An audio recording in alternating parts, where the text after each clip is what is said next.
성화에 대한 가르침이라는 제목으로 말씀 함께 나누겠습니다. 오늘 본문을 우리 지난주에 함께 보았습니다. 보면서 죄가 우리의 죽을 몸을 지배할 수 있다. 또 우리는 그렇게 죄에게 우리의 지체, 우리를 구성하는 어떤 구성들, 상상력이라든지 우리의 지성이라든지 혹은 우리의 식욕, 성욕 이런 것들을 내어줄 수 있다. 우리 살펴보았어요. 그러면서 그렇게 하지 말고 우리 자신을 하나님께 내어드리고 우리 존재 자체죠. 그러면서 또한 우리의 지체의 부분들을 하나님께 내어드리라. 이런 것들을 함께 살펴보았습니다. 그래서 함께 보았는데 이 전체 말씀 보면서 좀 몇 가지 더 세밀하게 살펴볼 부분들을 다시 한번 보고자 이 본문을 다시 보게 됩니다. 오늘 말씀을 이렇게 시작하면서 어떤 면에서는 지난주 설교에 대한 피드백을 좀 나눌 필요가 있어 보입니다.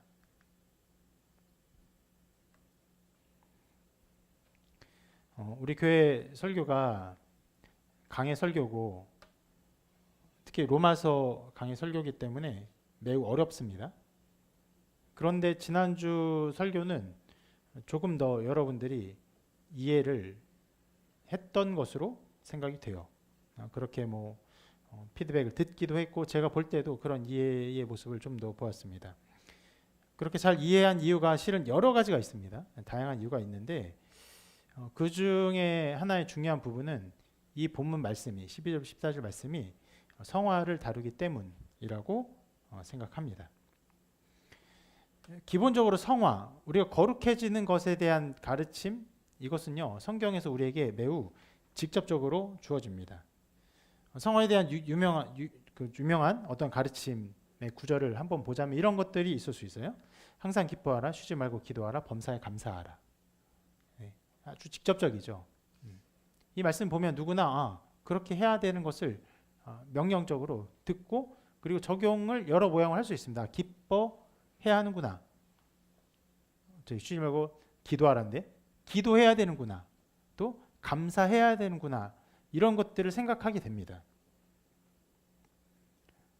자, 이 성화의 대표적인 말씀처럼 지난주 말씀도 성화로 꽉 채워져 있어요. 실은 이런 부분이 성화에 대한 가르침이다라고 뜯어 놓으려고 했는데 전체예요. 14절 빼고 전체의 말씀입니다. 읽어보면 이렇습니다. 같이 읽어볼까요? 시작.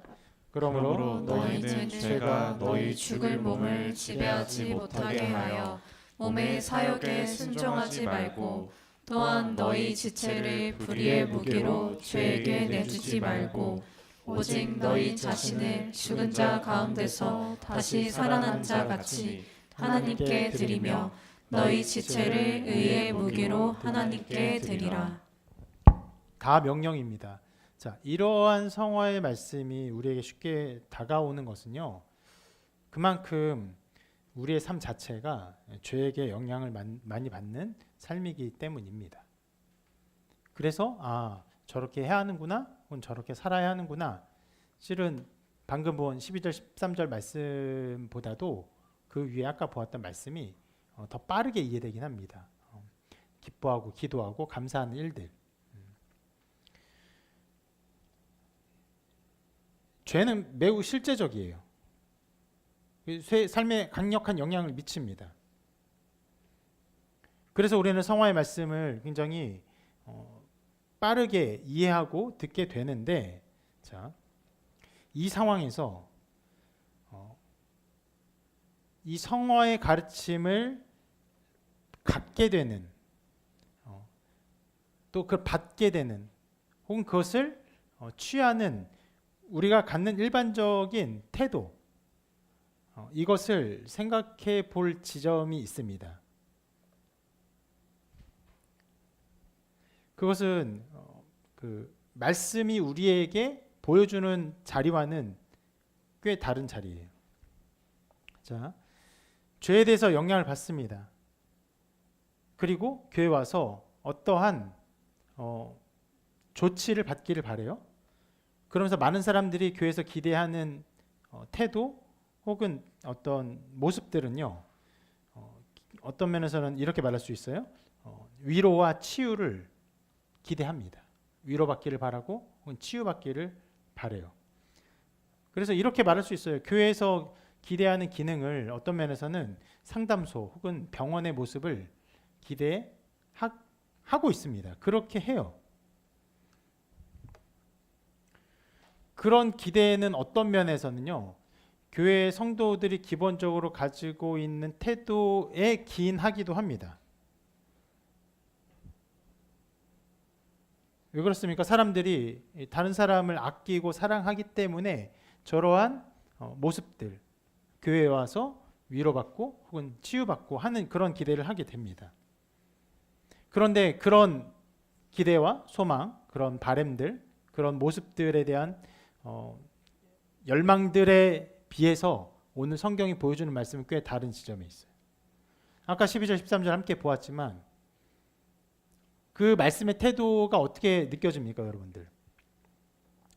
좀 생각해 볼까요? 다시 한번 돌아가서 11, 13절 한번 보세요. 저것이 상담소 혹은 병원, 위로 혹은 치유의 말씀으로 보입니까? 그렇지 않죠. 차라리 이 말씀을 읽어보면 이 모든 말씀이 상담소나 병원이 아니라 군대에서 상관이 명령하는 태도로 보입니다. 드리지 말고 하나님께 드려라. 너희 지체를 너희 자신을 하나님께 드려라. 의의 무기를 드려라. 명령합니다.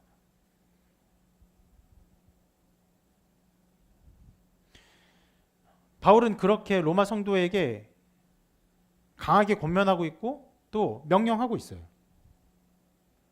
그리고 하나님은 그 말씀 우리에게 넘겨주셨습니다. 물론 여러분 이 모든 말씀을 그대로 적용하는 것이 과연 가능한가 하는 생각도 들어요. 왜 그러냐면 초대교회 성도들이 살아가는 삶의 양상과 우리가 살아가는 삶의 양상이 굉장히 다르고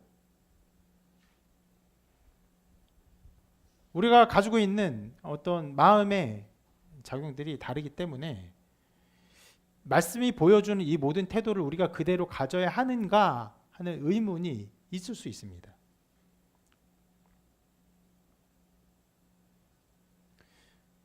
여러분 현대인의 생각의 어떤 틀과 방향들을 생각해 봅시다. 이것이 얼마나 달라졌는지는요. 가르치는 것이 주요한 기능인 학교에서의 가르치는 방식의 변화를 생각해 볼 때 조금 더 명료하게 살펴볼 수 있습니다. 제가 어렸을 때는요. 학교 선생님이 굉장히 권위를 가지고 있었습니다. 이것저것 명령해요. 심지어는요. 말을 안 들으면 폭력을 쉽게 사용했습니다. 그리고 그때는 그런 말도 많이 들었어요. 선생님의 그림자도 함부로 밟지 않는다. 그런 말 들어본 적 있어요? 선생님의 그림자도 밟지 않는다는 말 들어본 적 있어요? 지우가 당당하게 들어본 적이 없대요. 초등학교 5년 과정을 지금 마치고 있는 우등생입니다. 성실하게. 들어본 적이 없대요. 이렇게 빠른 대답을 한 적이 별로 없는 것 같은데 유은이 들어본 적 있어요? 없죠. 들어본 적 없어요. 그렇습니다. 우리 때는 그런 얘기를 자주 들었어요. 그렇게 선생님이 권위가 있었죠. 그런데 점점 학생들의 인권이 굉장히 높아지고 함부로 할 수 없는 그런 존재가 되어지게 되었고 이제는 도리어 누구의 인권을 더 신경 써야 되는 상황이 되었습니까? 선생님의 인권. 선생님들이 굉장히 가르치기 어려운 상황에서 여러 가지 어려운 환경에 처하고 선생님의 권위들이 다 떨어지는 상황들 최근은 아니지만 상반기에도 제가 살아가는 영등포 근처 목동에서 한 학생이 선생님 폭행했어요. 그것이 바로 뉴스에 나왔습니다. 그런 상황이 되었기 때문에 자 오늘 말씀에 말하는 것처럼 명령해요. 명령을 듣고 순종해요. 이런 것들은요 현대인에게 굉장히 낯선 일이 되었어요. 무언가를 이렇게 알려주기 위해서는 혹은 어떤 행동을 하게 하기 위해서는요 잘 설득해야 되고 동기부여를 해야 되고 어떤 면에서 보상을 주어야 됩니다. 많은 것들이 주어져요. 그런 필요가 있습니다. 그렇게 여러분 우리나라만 보아도 수십 년 전과 지금은 굉장히 다른 사회가 되었어요. 그런데 지금의 우리가 2000년 전에 바울이 그 교회 성도들에게 쓴 어떠한 태도를 그대로 받는 것, 그 명령을 그대로 수용하고 명령했으니까 우리도 그래 따라야 한다라고 말하는 것은요 굉장히 어려워 보입니다. 그럼에도 여러분 말씀이 보여주는 이 태도가 마땅하며 합당한 두 가지 이유를 생각해 볼 수 있습니다. 첫 번째는요, 성경에서 말하는 이 명령이 사도의 명령이 아니라 하나님의 명령이기 때문입니다. 하나님께서는 성령으로 사도들을 감동하셨고 사도들을 통해서 교회를 가르쳤어요. 세우게 하셨고 교회를 온전하게 만드셨습니다.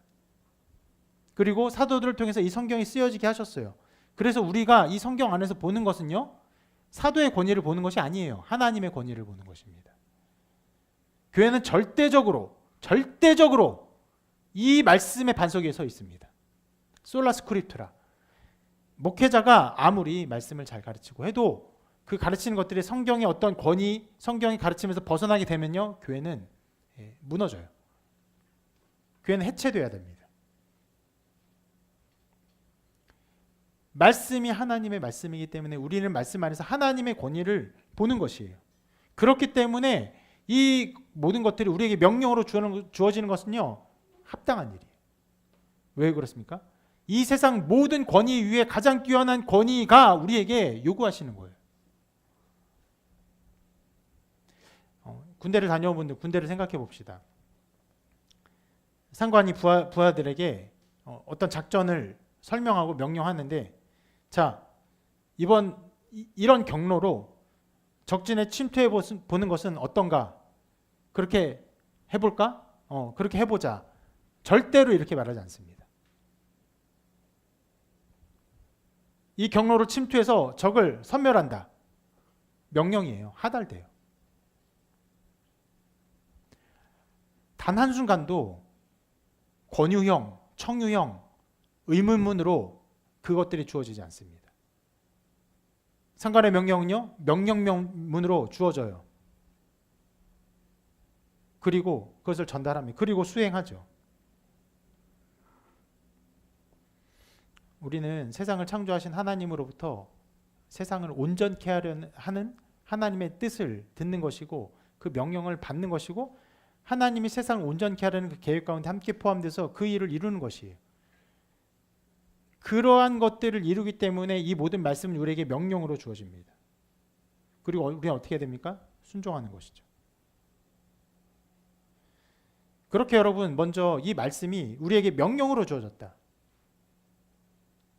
청유형이나 권유형이나 혹은 동기부여식으로 주어지지 않았다라는 것을 반드시 기억하십시오.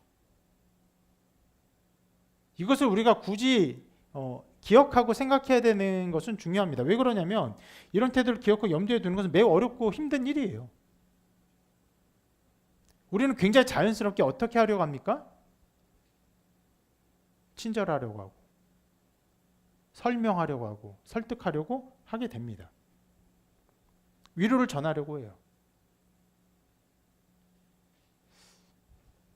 저도 일상을 살 때 우리 교회가 카페를 운영하기 때문에 사람들에게 카페 사장으로 보이죠. 저는 굉장히 친절하게 합니다. 아주 친절하게 해요. 그래서 최근에도 우리 카페에 대한 리뷰를 좀 보게 되었는데 남자 사장님 친절하다는 글이 아주 많아요. 그걸 보면서 그래도 열심히 성실하게 이 카페 일을 한 것이 좋은 열매를 맺고 있구나 기쁩니다. 현대인들의 삶의 정황에서는 그렇게 해야 합니다. 친절해야 돼요. 친절하고 실은 그 친절보다 더 나은 친절을 보여줘야 됩니다. 사람들이 기이하게 여길 정도의 친절의 마음으로 그들을 대할 필요가 있어요. 그러나 그것이 교회의 주요한 태도가 되는 것은 위험해요.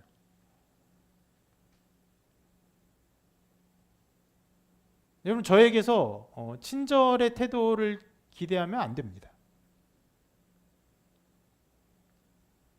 사랑의 태도를 기대해야죠. 사랑의 태도는요, 때로는요, 무서운 얼굴을 하고 있어요. 연인이 끝없이 친절합니까? 자기 오기 힘든데 왔어요. 수고했어요. 우리 어떤 것을 같이 먹을지 한번 고민해 볼까요? 그런 식으로 합니까? 아니죠. 사랑하니까 나의 마음을 전달하고 나의 생각을 어떤 면에서는 밀어넣고 때로는 다투기도 합니다. 내 마음에 안 들면요, 네, 분을 내기도 해요. 부모도 자녀에게 그렇게 합니다. 자녀에게 친절한 부모가 어디 있습니까? 사랑하기 때문에 아끼고 때로는 책망하죠. 여러분, 그렇게 교회의 주요한 태도는요, 이 명령으로 이루어졌고 또 말씀은 우리에게 명령합니다. 명령한다는 것을 기억하시고 거기에 순종해야 된다는 것을 기억해야 합니다.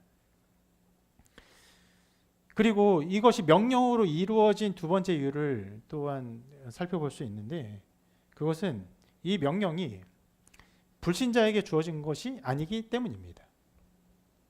누구에게 주어진 것입니까? 신자들에게 주어진 것이. 신자는 어떤 존재입니까? 신자는 교회, 그리스도를 머리로 하는 교회의 몸된 지체예요. 그렇기 때문에 말씀은요, 교회에게 명령합니다. 자, 이 문제에 있어서 함께 논의해 봅시다. 이 문제에 있어서 함께 생각을 나눠 봅시다. 이게 아니에요. 하나님의 뜻을 그냥 전달하는 거예요. 너희 자신을 하나님께 드리라. 너희 지체를 드리라. 이렇게 말하지, 드리는데 어려움이 있지 않아요? 그게 굉장히 어렵죠? 힘들죠? 이런 식으로 말하지 않아요. 또 그것을 듣는 자들이 그리스도를 머리로 하는 몸된 지체이기 때문에 그렇게 명령해요. 자, 여러분, 몸의 작용을 생각해 보면 머리가 생각하는 것이 우리의 몸의 지체로 갈 때, 저도 지금 수많은 제스처를 하고 말을 하고 눈을 보고 손짓을 하고 여러 가지를 하지만 이 모든 것이 머리로부터 주어지는 것이잖아요. 이것이 어떤 작용으로 이루어집니까? 머리가 제 몸에게 설득하고 권유하고 청유합니까? 그렇지 않죠. 생각하면요, 생각하는 즉시로 바로 이루어져요. 그 머리의 생각은요, 그 지체에 그냥 전달됩니다. 설득의 작용이 첨가되지 않아요. 그런 것처럼 머리 대신 그리스도의 뜻은요, 하나님의 뜻은요, 지체들에게 드러나요. 선포됩니다. 그래서 어떤 면에서는요, 명령한다는 말보다도 선포된다는 말이 더 정확한 말이에요. 그리고 신자는 어떻게 합니까? 제 몸은 제 머리에게 어떻게 따릅니까? 그냥 따르죠. 또 우리는 그리스도의 뜻을, 하나님의 뜻을, 머리에 있는 그리스도의 뜻을 어떻게 합니까? 기뻐하며 따르는 것이죠. 신자의 상태를 앞장에서 이렇게 말했습니다. 한번 같이 읽어볼게요. 시작. 또한 그로 말미암아 우리가 믿음으로 서 있는 이 은혜의 들어감을 얻었으며 하나님의 영광을 바라고 즐거워하느니라. 여러분, 신자의 상태는 하나님의 영광을 바라고 즐거워해야 하는 상태가 아니에요. 하나님의 영광을 바라고 즐거워하는 상태입니다. 그 뜻이 있으면 그 뜻을 받아들이는 상태예요. 연인이 서로 그 사귐을 가지면서 서로 사랑하면서 상대방의 뜻을 그래 한번 내가 잘 생각해보고 이해해보고 저 사람의 마음에 내 마음을 맞추어 보겠다, 이런 노력을 가합니까? 그렇지 않죠. 그냥 모든 면에서 그 뜻을 받기를 기뻐합니다. 그리고 그것 가운데 그 뜻을 이루어 가죠. 물론 사람이기 때문에 서로 다른 충돌이 있을 수 있어요. 충돌이 있지만 그 뜻을 받기 위해서 또는 따르기 위해서 애를 쓰고 순종하고 하는 것이 아니라 그 뜻이 나타나면 그냥 함께 가요. 그러다가 그 뜻에 어긋남이 생길 수 있어요. 무언가 함께 하는 데 있어서 마음이 불편함이 생기고 함께 하지 않으려는 마음들이 생겨요. 그럼 어떻게 됩니까? 그때 헤어지는 거죠. 마음이 사랑으로 하나 되는 것이 아니라 다른 마음을 품고 두 마음을 품었다고 생각되면 이제 연인은 깨어지는 거예요.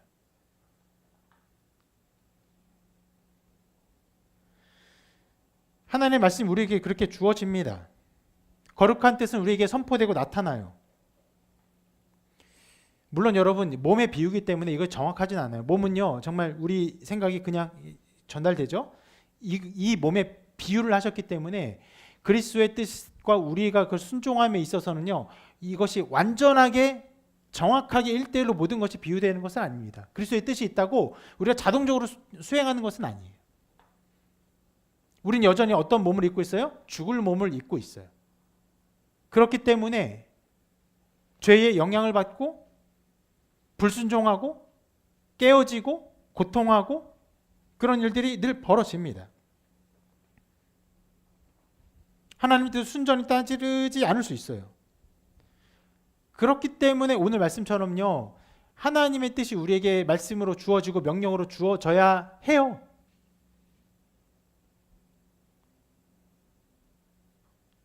그런 어려움이 있지만 그럼에도 불구하고 이 모든 것들이요 설득이나 어떤 논리의 과정으로 주어지는 것이 아니라 명령으로 선포로 주어졌다는 것을 기억하십시오. 신자는 그것을 따르는 존재예요.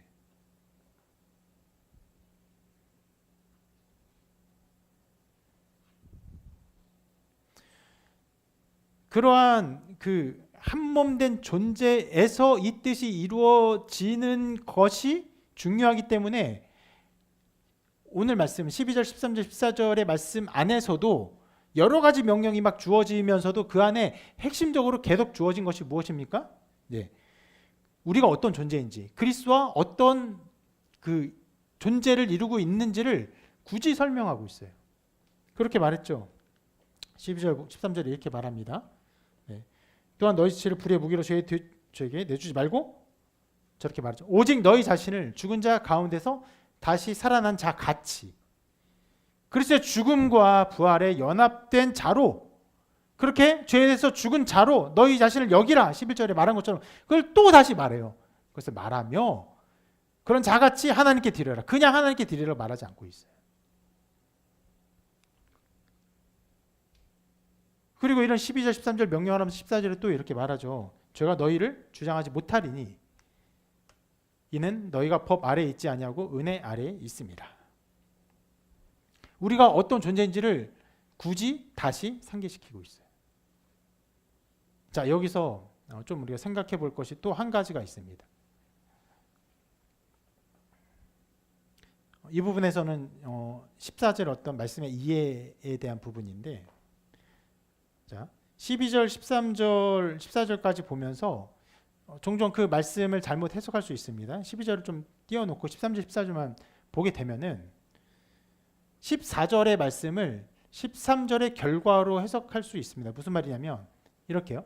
너희 지체를 불의의 무기로 죄에게 내주지 말고 오직 너희 자신을 죽은 자 가운데서 다시 살아난 자 같이 하나님께 드리며 너희 지체를 의의 무기로 하나님께 드리라. 이렇게 생각하고 14절이 저렇게 돼 있거든요. 그것을 이런 식으로 이해해요. 하나님께 드리라 그리하면 죄가 너희를 주장하지 못하리니. 이렇게 생각하는 경우가 자주 있어요. 자, 내가 하나님께 드렸기 때문에 죄가 나를 주장하지 못할 것이야 라고 생각한다는 것이에요. 실은 완전히 정반대입니다. 원어 성경에 있는 접속사를 한글 번역 성경에 하나 빼먹은 게 있어요. 실은 여기에 접속사가 있습니다. 뭐냐면 이것이에요. 왜냐하면 죄가 너희를 주장하지 못한다. 실은 그 뒤에 이는도 그 왜냐하면하고 똑같은 접속사예요. 그래서 그냥 그거를 직역해버리면 이렇게 할 수 있어요. 왜냐하면 죄가 너희를 주장하지 못하리니 왜냐하면 너희가 법 아래 있지 아니하고 은혜 아래 있습니다. 이렇게 말하는 것이. 근데 말을 좀 부드럽게 말하다 보니까 앞에 왜냐하면 빼놓고 뒤에는 이는 이렇게 써놨어요.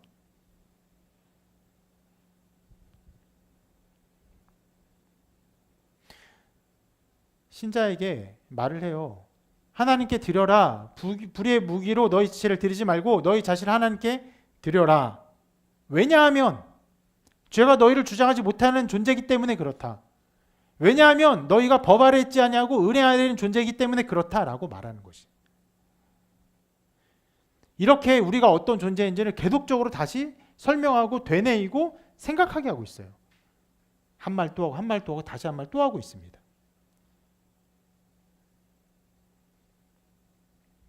불신자는요, 저 말을 순종할 수 없습니다. 하나님께 드려라 이 말을 순종할 수 없어요.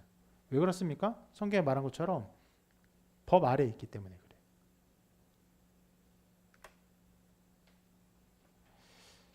자, 하나님께 드리는 것이 신자에게 주어진 명령이고 그것이 우리에게 당연한 우리가 순종해야 될 일이라는 것을 살펴보고 있는데 그 반대로 자, 법 아래에 있는 자는 이것을 행하지 못한다고 말하고 있는 것이에요. 이 말씀의 근거에서. 왜 그렇습니까? 법 아래에 있다는 것이 어떤 뜻입니까? 실은 이거 우리가 이전에 다 살펴본 내용이긴 합니다. 이것을 좀 이렇게 말할 수 있어요. 법이 요구하는 것에 따라 사는 상태. 그 법이 유대주의자들처럼 모세 율법을 아는 사람이면은 모세 율법을 가져다가 그 율법대로 살아가며 살려는 상태. 근데 이 모세 율법을 몰라요? 그냥 뭐 어떤 면에서는 기독교 종교와 관계없는 일반적인 사람이에요? 그런 사람들에는 어떤 법이 있습니까? 양심의 법, 자기 마음의 법.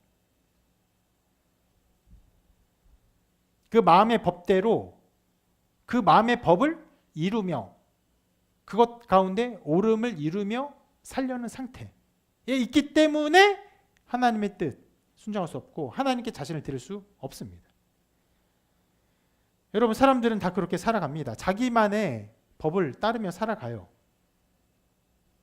자기가 어떤 생각을 해요? 어떤 규칙을 정합니다. 그리고 규칙 가운데 그 나름의 법을 이루며 그것을 통해 자신을 의롭다 하며 살아갑니다. 그래서 아주 기가 막힌 일이 벌어지는데 아주 그냥 명백한 죄를 어겼어요. 국가의 법을 어겼어요. 사법적 처분을 받았어요. 말 그대로 죄인이에요. 그래서 감옥에 갇힌 그런 죄인들도 자기가 죄인임을 인정하지 않는 일이요, 자주 벌어집니다. 실은 자주라는 말 자체가 미약하게 느껴질 정도로 벌어져요. 최근에 어떤 교도관이 남긴 글이 있어요. 윤석열 전 대통령이 지금 감옥에 구치소에 가 있고 그런 교도관, 교도소, 구치소 이런 일들에 대한 사람들의 관심이 많기 때문에 어떤 교도관이 자기가 10년 동안 교도소 그 생활을 그 일을 하면서 느꼈던 말을 써놓은 것이 있었는데 그 이야기에 중요한 아주 주목할 만한 이야기가 있습니다. 그 죄수들을 뭐라고 말하냐면은 반성이라고는 전혀 할 줄 모르는 사람들이라고 표현해요. 아무도 반성하지 않는다라고 말해요. 반성문을 엄청나게 쓴대요. 어떻게? 자기들끼리 모여서 반성문을 계속 쓰고 어떻게 써야 반성문을 통해서 감형을 받을 수 있는지 서로 토론하고 그런 것들을 계속 써요. 그것이 자기들의 삶의 전부인 것처럼 살아간대요. 그런데 아무도 반성하지 않는데.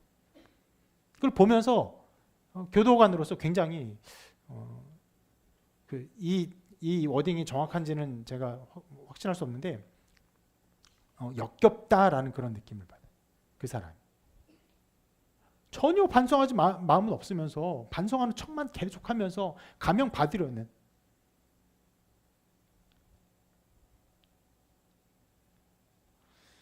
그래서 사람의 상태를 이렇게 말할 수 있는데 다른 사람이 자기를 죄인이라고 정죄할지라도 정죄가 되었을지라도 자기 스스로는 옳다라고 생각하며 그리고 그 생각을 인정받기 위해 살아갑니다. 여러분, 이것이 법 아래에 있는 사람이에요.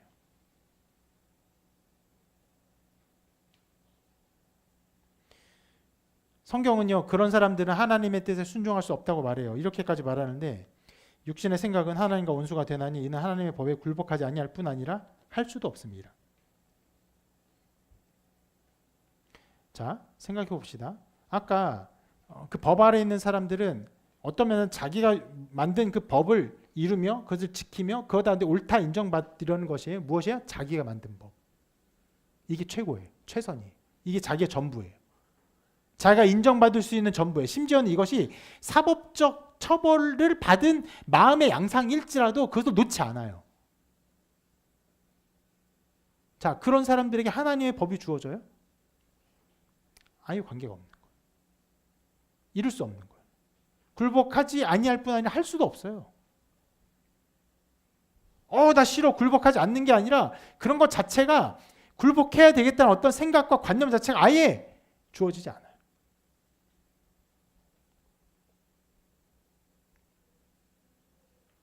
신자는 그런 자리에 있지 않습니다. 아까 말한 것처럼 뭐라고 말합니까? 법 아래 있지 아니하고 은혜 아래 있으니. 신자가 여기에 있기 때문에 우리는 하나님의 법에 굴복하고 순종할 수 있습니다. 그럼 은혜 아래 있다는 것이 무엇입니까?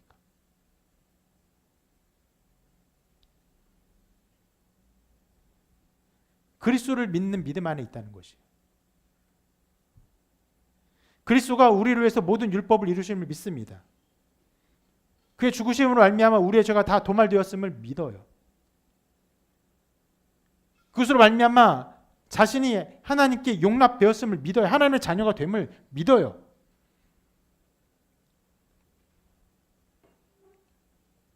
믿는 자에게 하나님의 자녀가 되는 권세가 주어진다고 했는데 그 권세가 실제로 이루어졌어요. 하나님의 자녀구나. 내가 하나님의 자녀로 용납되었구나. 받아들여졌구나. 이것을 알아요. 그것 안에 있기 때문에. 그 은혜 아래 있기 때문에 하나님의 뜻에 순종합니다. 그 명령에 따를 수 있어요. 우리가 그런 존재이기 때문에 자, 아까 준 말씀 하나님께 드리며 너희 지체를 의의 무기로 하나님께 드리라는 명령을 따를 수 있습니다. 왜요? 그걸 할 수 있어서 그렇습니까? 아니요. 그렇지 않아요. 할 수 있어서 해보겠다가 아니에요. 하나님 앞에 용납된 존재이기 때문에 하나님의 자녀된 것을 알기 때문에 그 관계에서 하나님의 것을 그냥 따를 뿐이에요.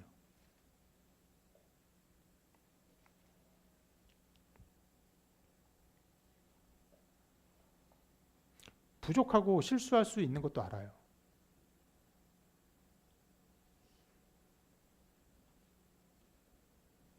하나님께 드리는 어떤 일에 대해서 나 이거 잘 못하는데 저거 잘 못해 이런 거 따지지 않아요. 이미 자신이 하나님께 용납된 존재이기 때문에 하나님이 더 많은 것을 요구하는 것에 대해서 그냥 순종하고 따라갑니다. 그 모든 것의 베이스는 뭐예요? 하나님께 용납된 존재, 하나님과 연합된 존재, 한 존재, 자녀가 된 존재를 아는 것이에요. 믿음으로 말미암아 자녀된 권세를 누리기 때문에 그 뜻을 따라가는 것입니다.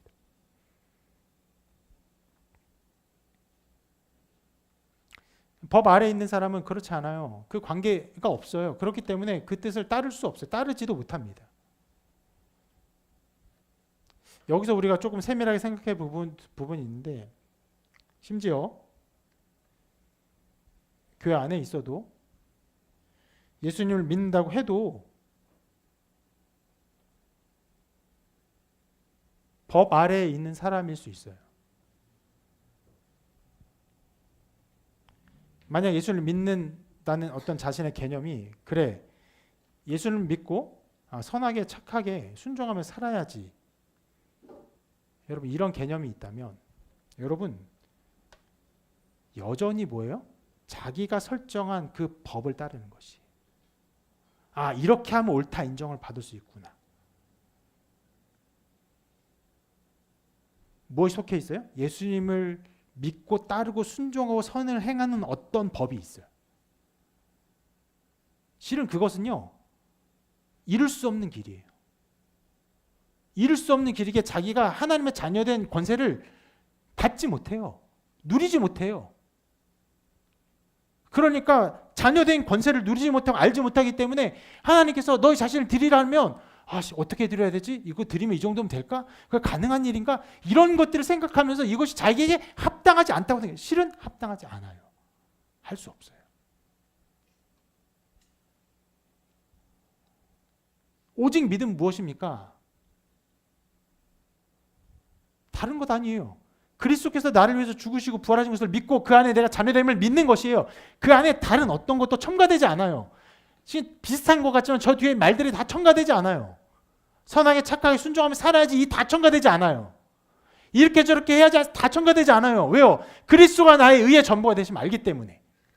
나의 모든 것 되심을 아시기 때문에, 나의 모든 생명임을 알기 때문에, 그래서 생명과 그의 죽음과 그의 부활, 이 모든 것이 나의 모든 것들을 다 용서하고 용납하고 나를 구원하는 것을 알기 때문에 그리스도를 믿는 것은 무엇입니까? 그냥 그를 의탁하는 거예요. 아, 그렇군요. 받아들이는 것이에요. 어떤 면에서는 그 믿음이 믿고 따르고 행해야 되는 어떤 마음의 의지와 태도를 말하는 것이 아닙니다. 받아들임이에요. 뭐 어떤 사람은 그것을 내려놓음이라고 표현하기도 하죠. 내려놓음이기도 해요.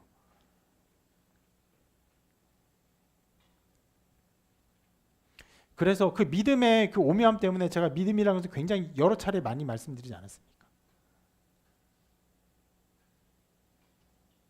믿음을 생각하면서 믿고 열심히 살아야지 이런 개념을 여러분이 가지고 있다면 여러분 어떤 상황이에요?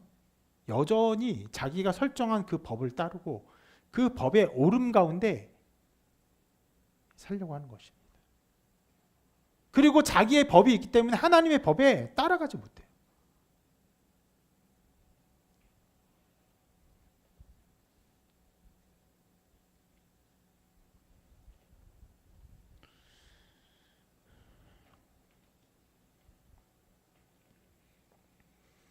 그러나 신자에게는요, 은혜 아래에 있는 놀라운 일들이 일어났기 때문에, 하나님의 자녀됨을 믿기 때문에 하나님의 뜻을 어떻게 합니까? 즐거워요. 그것이 어렵습니까? 어렵죠. 때로 뭐 다툼이 없으니까 서로 간에 다툼도 일어나는 어떤 일도 있어요. 바울이 예루살렘으로 돌아가고 로마로 가려고 했을 때 수많은 사람들이 그것을 반대했어요. 그런 일도 일어나요. 그러나 두 그룹 모두 그리스도 안에서 하나님 뜻 순종하고 있습니까? 네, 순종하고 있어요.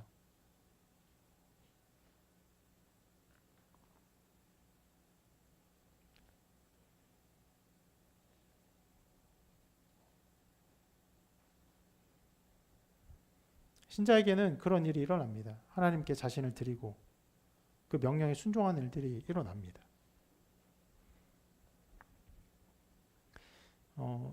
이 부분에서 다시 한번 이 말씀이 12절, 13절, 14절 말씀이 신자가 어떤 존재인지를 굳이 상기시킨 것을 기억하십시오. 여러분 그것을 다시 한번 염두에 두시길 바랍니다. 자, 말씀을 다시 보면 그 신자가 어떤 존재인지를 그 염두에 둔 말씀이 이렇게 주어졌는데, 오직 너희 자신을 죽은 자 가운데서 다시 살아난 자 같이, 또 왜냐하면 죄가 너희를 주장하지 못하리니 이는 너희가 법 아래 있지 아니하고 은혜 아래에 있음이라. 이런 것들을 굳이 언급을 했어요. 여러분 이런 이해 위에 서 있어야 함을 다시 한번 기억하시길 바랍니다. 실은 이 말은 신자에게 하고 있는 말이에요. 신자들이 그것을 다시 생각하도록 말하고 있습니다. 우리는 그것을 계속 생각하고 묵상해야 됩니다. 말씀 보면 이렇게 말하고 있어요. 오직 하나님께 우리 자신을 드리는데 오직 너희 자신을 죽은 자 가운데서 다시 살아난 같이, 다른 길이 아니에요. 오직 그리스도의 죽으심과 부활 위에서 자기를 드려라라고 말하고 있어요. 자, 이것이 어떤 의미인지 실제적인 예를 가지고 한번 좀 뭐랄까 생각해 보기를 바랍니다. 굉장히 관념적인 일이기 때문에 실례를 들어서 여러분 이해를 할 필요가 있습니다. 어떤 사람이 교회 봉사에 참여할 것을 이렇게 권면을 받았습니다. 여름에 수해가 일어났는데 자원봉사를 가는데 함께 동참하도록 권면을 받았어요. 그러니까 그 사람이 그래 가기가 쉽지 않지만 월차를 내고 가면 갈 수 있겠다. 그래서 그 봉사에 참여했어요. 기억하십시오. 자, 이 상황이에요. 수해 봉사에 참여하기를 권면받았고 월차를 내면 갈 수 있겠다 싶어서 참여했어요. 자, 그 일이 하나님께 자신을 드리는 성화의 일을 할 수 있습니까?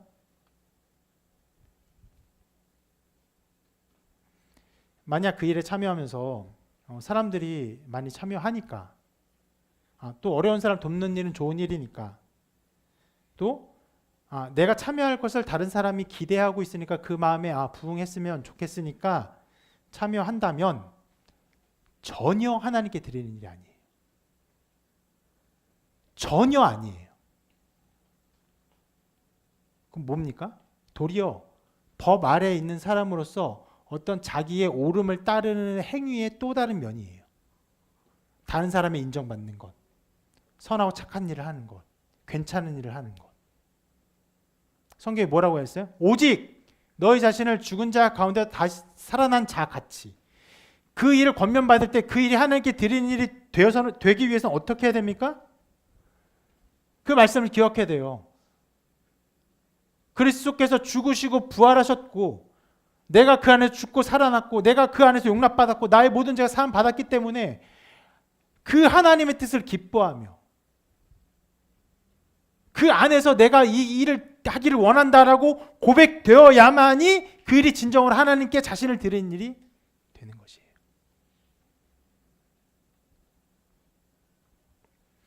실상 여러분 아까 그 예에서 권면하면서 형제님 수혜 현장이 있는데 함께 가지 않으실래요?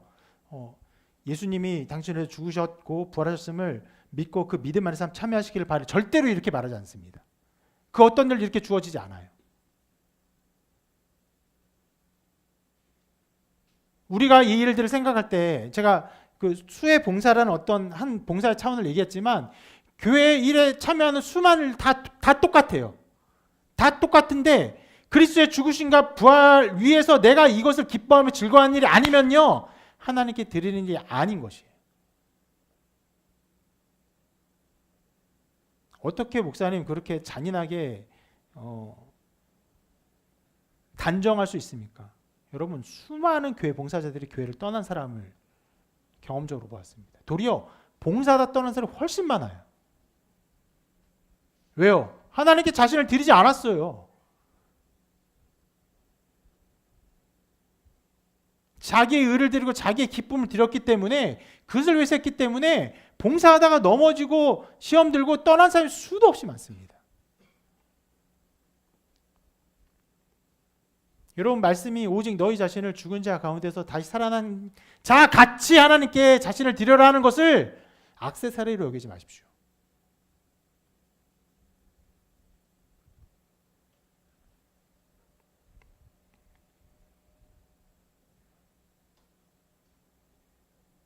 우리는 이 말씀을요 정말 이것을 기억해야 되고 우리는 이것을요 수시로 바라봐야 돼요.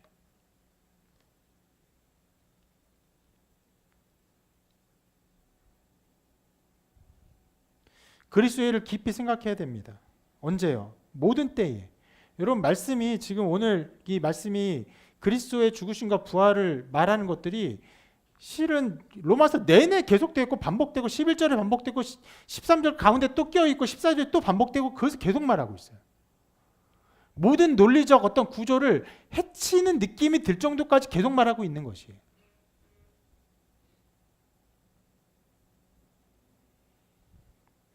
여러분 교회 어떤 여러 사역에 참여하고 있습니까? 그 일을 할 때, 그 일을 수행할 때 겸손히 기도하세요. 그리스도의 죽음과 부활을 기억하세요. 그로 말미암아 내가 용납받았다는 사실을 기억하세요. 그걸 되뇌이세요. 묵상하세요. 예수를 깊이 생각하십시오. 예배하기 전에 여러분 어떤 기도를 합니까? 그것을 기억하세요. 그것을 기도하세요. 여러분이 예배에 나와서 예배가 행해지고 여러분의 예배가 하나님께 받아들여지고 하나님께 영광이 될 수 있는 근거가 무엇입니까? 단 하나의 그리스도의 보혈의 피예요.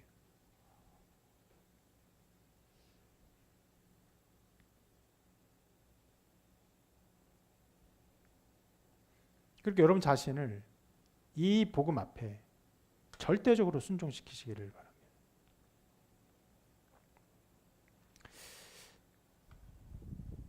그리고 오늘 말씀에서 좀 마지막으로 살펴볼 부분인데 우리 자신을 그렇게 드리는 일이 우리에게 명령으로 주어졌고 우리가 드리는 일 자체가 무엇을 향해 드려졌냐 이렇게 말하고 있어요. 의의 무기로 하나님께 드리라 이렇게 말하고 있어요. 이 개념, 이 무기라는 개념을요, 바울은 양쪽 모두에서 사용하고 있어요. 죄 가운데 들을 때 뭐라고 말했습니까? 예, 불의의 무기라고 했어요. 지난주에 이거 잠깐 살펴보았죠. 죄는요, 그냥 어쩌다가 나타나는 상황이 아닙니다. 목적을 가지고 있어요.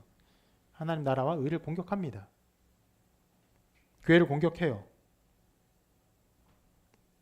교회 밖에서의 죄의 양상도 교회를 공격하지만 교회 내에서의 죄의 양상도요, 교회를 공격합니다. 어떤 신자가 죄를 지을 때 그 죄는요, 순전하게 나에게 고통을 주는 일로 끝나지 않습니다. 반드시 교회에 고통과 어려움을 줍니다. 그 문제가 굉장히 크기 때문에 우리가 지난주 살펴본 것처럼 그 사람 회개하지 않아. 그 문제를 회개하지 않아요. 그러면 두세 사람과 가서 다시 권면해요? 그런데 회개하지 않아. 그럼 어떻게 하라고 합니까? 예수님이? 그 사람을 이방인처럼 여겨라. 라고 말합니다. 회개치 않은 죄는요, 교회 안에서 끝까지 용납되는 죄가 아니에요.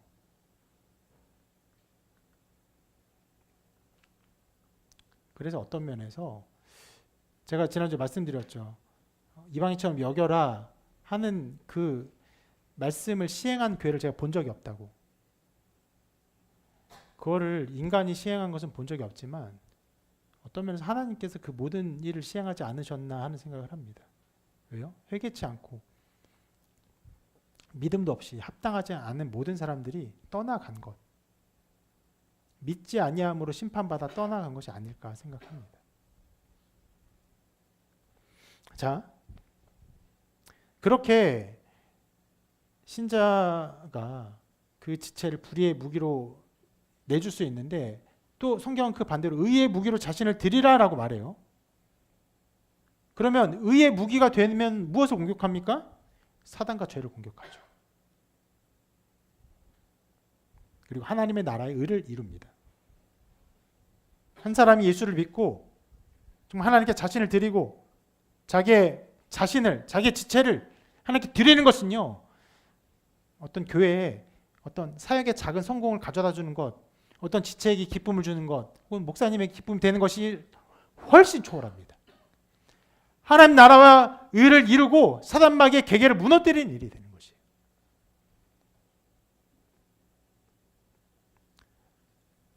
우리를 부르신 목적을 성경이 이렇게 말합니다. 우리 같이 한번 읽어보겠습니다. 시작.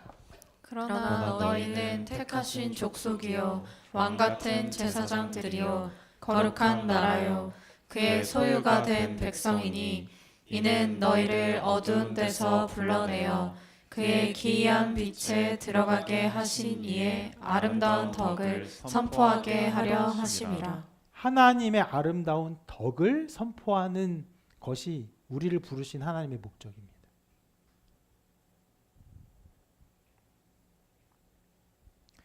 이 일은요, 신자만 이룰 수 있는 일입니다. 이 세상 어떤 것도 이 목적을 이룰 수 없어요. 세상에 수많은 일들이 정말 좋은 일이 많습니다. 아름다운 일이 많아요. 연약한 사람 돕는 것 아름답고 탁월한 일이죠.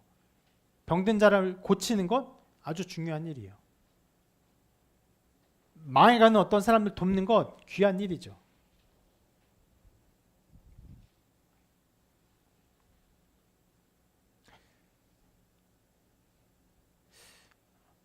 한동안 그 백종원 그 씨가 어떤 면에서는 많은 사람을 돕기 위한 여러 일들을 했습니다. 망한 사업장들, 망한 자영업자들을 돕기 위한 일을 해요. 그렇게까지 하게 된 것은 몇몇 사람을 돕고 그 사람들이 회생하고 그 사람 잘 사는 모습을 보니까 사업을 키우는 어떤 기쁨보다도 이 사람들을 돕고 이 사람들이 회생하는 그 기쁨을 보는 것이 너무나 강렬하니까 그 일들을 했다고 저는 생각해요. 근데 그것을 보면서 저는 그런 생각을 했습니다. 야, 저 백종원 씨가 정말 복음 전하고 예수님 믿는 것을 보았다면 저런 일에도 열심을 들이지 않았을 것이야.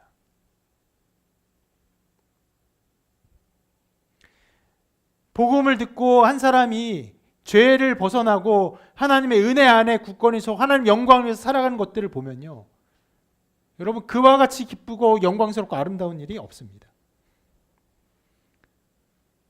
신자에게 하나님은 그 일을 맡기셨어요. 그 놀랍고 영광스러운 일을 맡기셨습니다. 하나님은 그의 백성들을 통해 복음을 전하게 하셨어요. 그거로 말미암아 많은 사람이 돌아오게 하셨습니다. 그리고 하나님이 그 돌아온 사람들을 통해서 영광 받으시고 또 하나님 영광 받으신 것을 우리가 기뻐하게 하셨습니다. 그래서 제자들에게 이 중요한 지상 명령이 주어졌죠. 같이 읽어보겠습니다.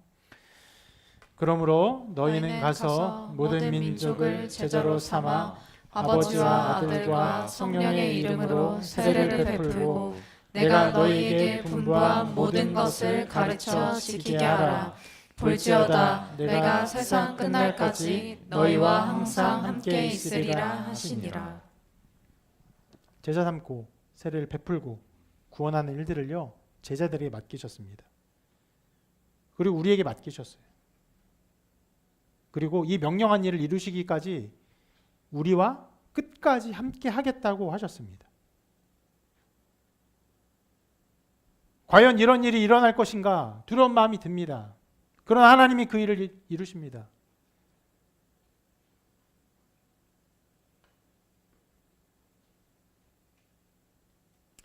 우리 교회가 카페로 서 있으면서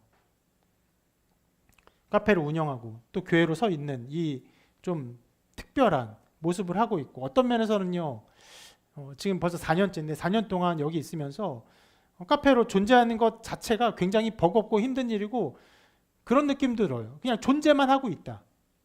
카페는 카페대로 존재만 하고 있고 교회는 교회대로 당연히 교회로서 존재하는 것은요 너무나 감사한 일이죠. 교회가 또 성장하고 어떤 면에는 발전했으니까요. 근데 카페는 그냥 말 그대로 거의 존재만 한 것 같은 그런 느낌이 들어요. 이런 것과 하나님의 나라와 영광을 위해서 우리가 쓰임받는 것은 굉장히 큰 간극이 있다고 생각했습니다.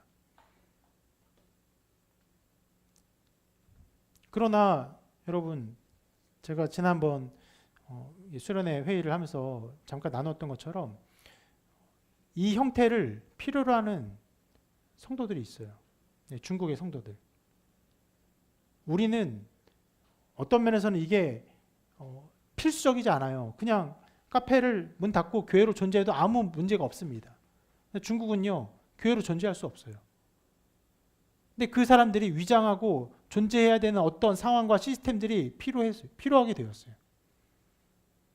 그리고 그 필요가 있다는 것을 어떤 분에게 전해줬고 그분이 우리 교회가 생각나서 그 상황을 우리에게 연결해 주려 하고 있습니다. 여러분 이 기이한 이 연결점과 이 고백과 이 모든 사역의 걸음들을 우리가 이루었습니까?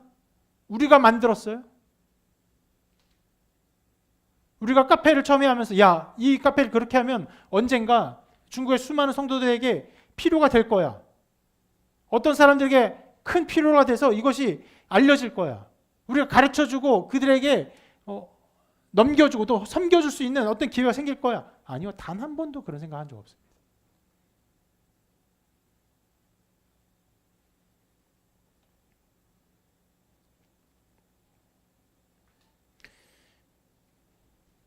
주께서 우리와 함께 하시면서 주의 일을 이루어 가십니다.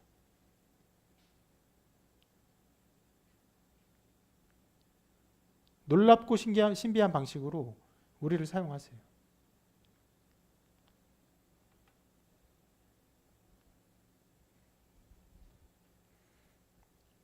우리와 함께 하시면서 어떤 일을 하십니까? 우리를 통해 하나님의 마음을 알게 하시고 그래서 전하게 하십니다. 그리고 그 말씀을 들은 자들이 하나님을 알고 하나님께 경배하는 일이 벌어집니다. 이것이 우리가 의의 무기로 드려진다는 것의 의미입니다. 이것은 불신자에게는요 전혀 일어날 수 없어요. 아예 해당도 되지 않습니다. 아예 관계없는 일이에요. 사람이 구원받는 것은요 거듭나는 일, 다시 태어나는 일이에요. 그것은 인간이 할 수 없습니다. 아까도 제가 감옥에 있는 어떤 형무소에, 그러니까 그 교도소에 관련된 이야기를 좀 했잖아요. 그 교도관이 그 교도소의 이야기를 쓰면서 그런 얘기를 해요. 아무도 반성하지 않는다. 아무도 바뀌지 않는다. 그래서 여러분, 교도소가 그 사람을 교화시키는 그런 장소라는 의미거든요. 전혀 교화가 안 된대요. 아무 교화도 일어나지 않대요. 그래서 차라리 이름을 형무소, 형을 집행하는 장소로 바꿔야 된다. 라고까지 주장을 해요.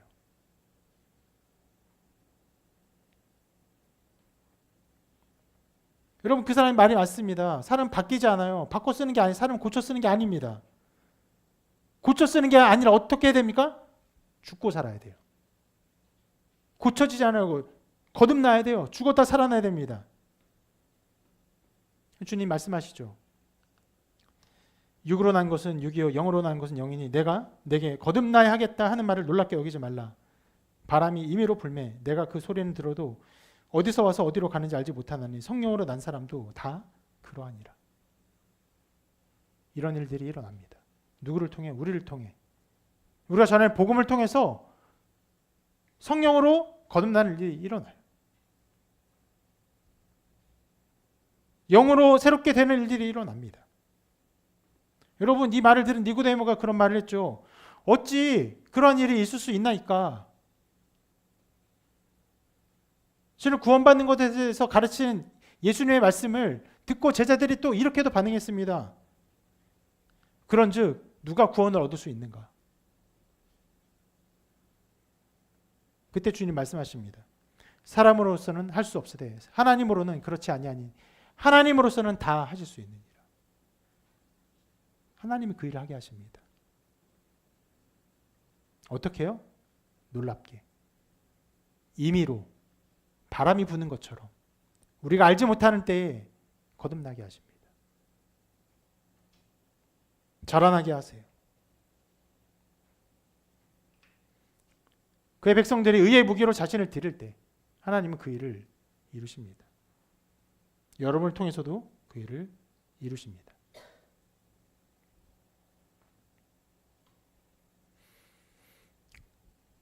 이 모든 말씀 마무리하면서 다시 한번 이 한 가지를 기억하십시다. 이 모든 것을 우리에게 명령하셨음을 기억하십시오. 그리고 이 명령된 이 일은요, 우리의 순종으로 이루어집니다. 성화에 대한 가르침이라고 오늘 설교 제목을 썼는데, 거룩해지는 것, 하나님께 자신을 드리는 것, 우리의 지체를 드리는 것, 이 성화의 과정이거든요. 성화의 과정은요, 어느 날 갑자기 우리에게 주어지는 것이 아닙니다. 거듭남은요, 어느 날 갑자기 주어져요. 어느 사람이 갑자기 거듭납니다. 어제와 오늘이 달라요. 어떤 면에서는 말씀을 듣고 난 이후에 달라요. 그 사람이 거듭나고 새롭게 되는 일들이 일어납니다. 주여 믿나이다 하는 순간 바뀌어요. 그런데 성화는 그렇지 않습니다. 성화는 끝없이 우리가 이 죽을 몸을 죄에게 주게 되는 그런 상황 속에서 이 싸워 승리해야 되는 것입니다. 우리 자신을 드려야 되고 우리 지체를 계속 드려야 됩니다. 여러 모양으로. 여러분, 이 말씀에 순종함으로 여러분 자신을 의의 무기로 하나님께 드리고 여러분의 지체를 하나님께 드려서 성화를 이루어 가시고 또 하나님 나라가 확장되는 그 놀라운 일들을 보게 되기를 바랍니다. 그런 성화의 은총이 가득하시기를 주님의 이름으로 축원합니다.